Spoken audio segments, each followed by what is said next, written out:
I love Star Wars, and I love video games.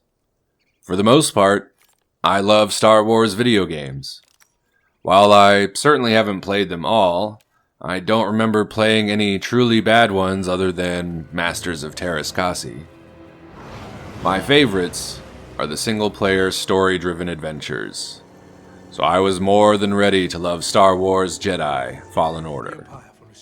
But despite my best efforts, my time spent exploring this particular corner of a galaxy far, far away was ultimately an unenjoyable and frustrating slog through an uninspired story. For me, it was an epic disappointment, and I'll explain the many reasons why in this Doc Awesome review of Star Wars Jedi Fallen Order. Firstly, I found the combat mechanics utterly impenetrable. I know from all the other reviewers that it is basically the Dark Souls of Star Wars, and perhaps Fallen Order is relatively easy to pick up if you're a veteran of the Souls-like genre. But I have never played one of those games because everything I have read and seen about those games makes them sound like absolute misery. The high difficulty, inscrutable objectives, and punishing progression simply does not appeal to me. I'm not saying they're bad games, they just never sounded like something I wanted to play. But I figured that since this was a Star Wars game, which are typically designed for mass appeal, it might be the set of training wheels I needed to see what all the Soulsborne fuss was about. I was woefully mistaken. Now, I can already hear all the diehards fury typing, "Get good, scrub." Well, I tried. I really did. Since a Star Wars game is likely to attract a broader audience, including people who don't play many other video games, much less this decidedly hardcore genre, I had hoped it would teach me the basics. But the majority of the tutorial was spent on the tired climbing mechanics, with a few prompts about combat during a brief enemy encounter. This only taught me how much I didn't know. While it was communicated that parrying was important, the metric for success was never made clear. Unless my character performed one of his instant kill animations, I was never sure if I was doing it right, or how far off I was when I failed. Combat is really difficult to parse. There are too many flashing lights and weird particle effects going on in close proximity to get a detailed read on my opponent's movements, and I often wrestle with the camera to keep combatants in view. I lowered the difficulty, thinking that if I could at least see what successful combat looks like, I could then learn the skills and timing to execute on normal. Eventually, I gave up on getting good and busted it all the way down to the easy setting just so I could get through the story. This still did not reduce the game to the ultimate Jedi power fantasy I expected. Combat was still a dull slog, the only difference being I could eventually fumble my way through the terrible boss fights. All of this, coupled with the fact that the frame rate tanks whenever there are more than 4 enemies on the screen, made combat a tedious chore that was only mitigated, never solved, by the addition of new abilities. It always felt like I was fighting the game rather than the enemies. I kept waiting for it to get fun, and then the credits rolled. On the Xbox One, Jedi Fallen Order is rife with technical issues that often make the game difficult to control. Frame rate fluctuates wildly, which makes it impossible to achieve the pixel-perfect responses the game expects from you. It's hard to learn timing when time itself is randomly slowing down and speeding up. Sometimes the game would slow down or freeze if I just ran across the map too fast. This lack of fine-tuning persists even after some sizable patches, and is quite shocking coming from Respawn, a studio capable of mechanical masterpieces such as Titanfall 2. Since they made one of my favorite games of all time, I was looking forward to see what Respawn would do with the Star Wars license. And the result is not only unimpressive, but ultimately disappointing in its every facet. I know they can do better because they have. Fallen Order's most egregious offense is a boring, pointless story that does not enrich the world of Star Wars in any meaningful way. I lower the difficulty level just to see the rest of the story, and when I finally got there, my reaction was, that's it? Fallen Order is a failure on almost every narrative level. I'm going to discuss the story in detail now, so if you want to avoid spoilers, this is where I bid you farewell. Thanks for tuning in. The story takes place 5 years after the infamous Order 66, when the clone troopers turned on the Jedi and eradicated them. You play as Cal Kestis, a Padawan who survived the Purge and has been in hiding until he is discovered by Imperial Inquisitors that seek to capture or kill him. Cal escapes and is rescued by the ragtag crew of the Mantis. Together, they formulate a plan to rebuild the Jedi Order using a holocron, basically a Jedi flash drive, containing a list of Force-sensitive children to be recruited. Of course, this holocron is hidden deep in the ruins of a long-lost, irrelevant civilization that will require a combination of platforming, scavenger hunting, puzzle solving, and fighting to acquire. Of all of these activities, only the puzzles remain engaging to the end, perhaps because there are so few of them.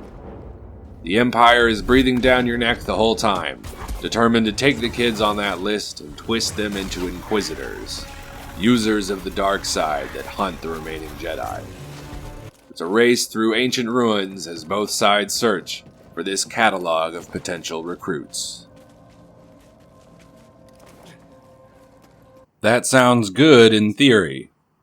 Sadly, the game's story isn't any better constructed than its mechanics. The protagonist, Cal Kestis, is blander than Luke Skywalker at the beginning of A New Hope, and his voice is more irritating than someone opening a bag of chips. His only discernible character trait is that he is a good boy who always wants to do the right thing. He's never even tempted by the dark side. If he wasn't the player character, I wouldn't even remember his name. The members of your crew are more interesting, but since they almost never leave the ship, you are left with Cal for most of the game. Thankfully, he is accompanied by BD-1, the best little bot a Jedi could hope for, cute as Baby Yoda, and useful as R2-D2. The long-lost ancient civilization is a well-trod cliché, even just within the realm of Star Wars. The Zepho are no more memorable than most, and they contribute nothing new to our understanding of the Force. Cal doesn't even learn any new powers from them. He only remembers things that he forgot how to do. Some of the abilities you have to earn don't even make sense. An overhead slash with your lightsaber not only has to be unlocked, but using it also requires the Force. So if your meter is empty, you can't make a vertical swing with your weapon, which is ludicrous. Hand me a lightsaber right now and I guarantee you I could do that without any training or midichlorians needed. Finally, the predictable and unsatisfying plot succeeds only in proving its own pointlessness. We know Cal can't succeed because this game takes place before the original trilogy, and there is still no Jedi Order when Obi-Wan finally meets Luke. But the way the story ties up that dangling thread is an insult to the audience's intelligence and a complete waste of their time. When the holocron that has been sought the entire game is finally acquired, Cal and company decide to destroy it so the kids on that list can find their own destiny. Only, that's not going to happen. When these kids' powers start to manifest, they will be discovered and captured by the Empire, since there is no Jedi Order to protect them. Even if not rebuilding the Order is the wise move, reaching these children and teaching them to control their powers in a safe environment has to be preferable to the torturous brainwashing process Inquisitors undergo. The hero's hands-off approach only swells the ranks of the enemy and leaves innocents to suffer. Not to mention that the ending negates the relevance of everything that came before. Things would have been just fine, arguably even better, if our heroes had decided to do nothing at all. Then the Empire might not have reached the inner sanctum of the Zepho homeworld, and the Jedi would not have found the holocron only to lose it to the Empire. Sure, they managed to take it back, but the holocron would have been even safer if it had never been removed from its hiding place at all. And I cannot overstate the callous cruelty of their decision to abandon all these vulnerable children to the hostile whims of fate. It was this final moment when Cal Kestis went from minor annoyance to object of hatred for me.